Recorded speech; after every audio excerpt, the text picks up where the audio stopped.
change. They do it with these stamp-sized computers powered by Bluetooth and attached to any product or packaging, from vaccines. It allows us to measure the temperature, the location, the authenticity. To zucchinis. Each zucchini that goes into a crate joins a unique monitoring path. Smart crates monitoring everything moving from farm to fork. Wiliot is working with label giant Avery Dennison, which is manufacturing millions of these tags and connecting them to the cloud so they can be tracked anywhere. Now, a new budget model indicates that the White House $10,000 student loan handout will add $330 billion to the deficit. The figure is significantly more than the $305 billion the Budget Office estimates will be cut from the deficit over the next decade. That is because, under the new Inflation Reduction Act, which was signed into law, the president of nonpartisan committee for responsible for the budget told reporters that the president repeatedly talked about how much he cared about reducing the deficit, and they may now wipe out the amount of deficit reduction in a matter of minutes with a stroke of a pen. Early today, Biden announced plans to cancel $10,000 for borrowers, making $125,000 annually.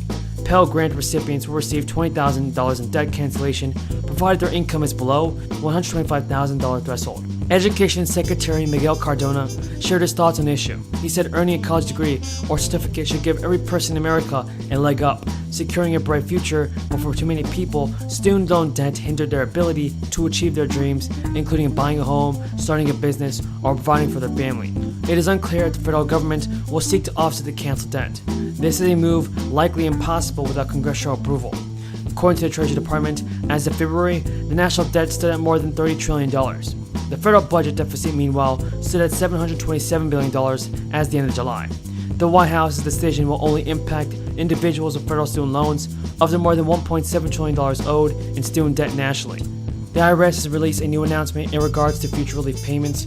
Now, the IRS will refund about $1 billion in penalties to 1.6 million individuals and business taxpayers who are not fined or for not filing their taxes or information returns on time for 2019 and 2020. The penalty relief detailed in an IRS notice is automatic. Taxpayers will not have to apply for it, and many of the payments will be completed by the end of September. For those who haven't had paid fines yet, the penalties will be abated. Still, to qualify, taxpayers must file by September 30th. Any returns that are still outstanding for the 2019 and 2020 tax years. There are various other deadlines for information returns that businesses must file. Refunds will be available for taxpayers who have already accepted a compromise, offer, or closing agreement with the IRS. The agency sent a statement. Besides providing relief to both individuals and businesses, the step is designed to allow the IRS to focus its resources on processing backlog tax returns and taxpayer correspondence. The IRS has been under pressure by members of Congress from both parties to provide more crisis-related relief to taxpayers. It's also beginning to be clear that a backlog of returns and the paperwork that piled up while the agency offices were temporarily closed and most of its employees were working remotely. The commissioner said penalty relief is a complex issue for the IRS to administer. We've been working on this initiative for months, following concerns that we've heard from taxpayers.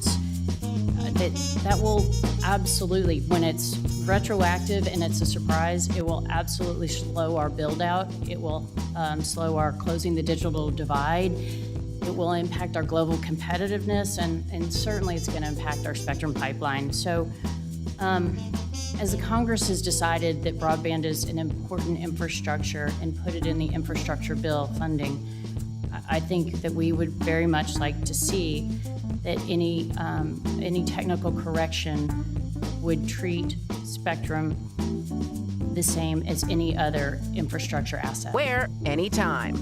By knowing where a product is, what's happening to it, where it's from, you can act faster. And so it's about taking data and turning it into actionable insights. Insights that ultimately work to decrease waste by monitoring delays and shelf life. Wiliot is seeing massive demand as the makers of just about every Long way, Social Security is still facing a serious problem. Benefits are losing their buying power. Annual COLAs are supposed to have benefits keep up with inflation. Historically, though, they've missed the mark. Despite these annual COLAs, Social Security has lost around 40% of its buying power since 2000. Over the past 12 months alone, inflation has surged 8.5%, and seniors can only receive a 5.9% COLA for this year, meaning retirees have still lost a significant amount of buying power despite a massive benefit increase. And Social Security isn't as reliable as it used to be, and if benefits continue losing buying power, they may even be less dependable in the future. While you can expect to receive larger checks in 2023, and it's wise to be as realistic as possible about how far that money can really go. And also, Biden fulfilled a long-awaited and much-discussed campaign promise, announcing a cancellation of $10,000 in student loan debt for barbers. It's a move that already led to criticism from Republicans.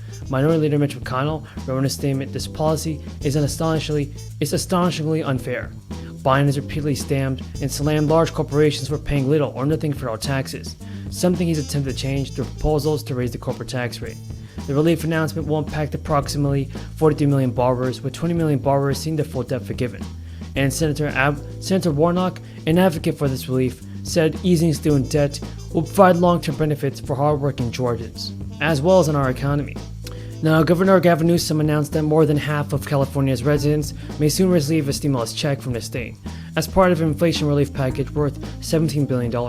An estimated 23 million eligible Californians will receive payments totaling up to $1,000. Newsom wrote in a Twitter post, "That's more money in your pocket to help fill up your gas tank and put food on the table." And also, whether it be for building up savings or early holiday shopping, many people in Illinois will receive extra spending money starting this very month. The Illinois Relief Family Plan. Depending on how your taxes were filed, rebates for up to $300 can find their way to your pocketbooks through separate taxes. And that is individual income tax and a property tax rebate. The Illinois Family Relief Plan became law in April, following the signature of Governor J.B. Pritzker, and individual several provisions like the recent school tax holiday. The plan was part of the $46 billion state budget approved by the Senate and the House of Representatives. Ongoing tax holidays include a pause on the scheduled gas tax increase, in effect through January 2023. And according to the governor's office, it tops $1.8 billion estimated tax relief through the plan. As early as September 12, money will start being used and issued throughout the state and will continue over several months. The rebates are paid automatically to taxpayers and will be distributed in the same way as the original income tax refunds. However, if a taxpayer did not receive an income tax return, the rebate will be sent via paper check to their most current mailing address. A person filing as single will receive $50 a rebate, and couples will receive $100. Kentucky update. We had to move it a little bit earlier today, but wanted to make sure we got you as much information as possible. We're going to start with economic development, another good week on announcing new projects and even a pretty big groundbreaking. Then we're going to go to an update on flood recovery in Eastern Kentucky, move to some more awards from the Western Kentucky Safe Fund, helping to rebuild that area, and then a couple of other announcements. But I want to start today with the hope that as we push through these challenges of the present, that there is a brighter future ahead of us. And we see it in job announcements coming every single week, jobs of the future, larger projects than we've ever seen, and then projects spread out all across Kentucky. So it starts today with one of the biggest investments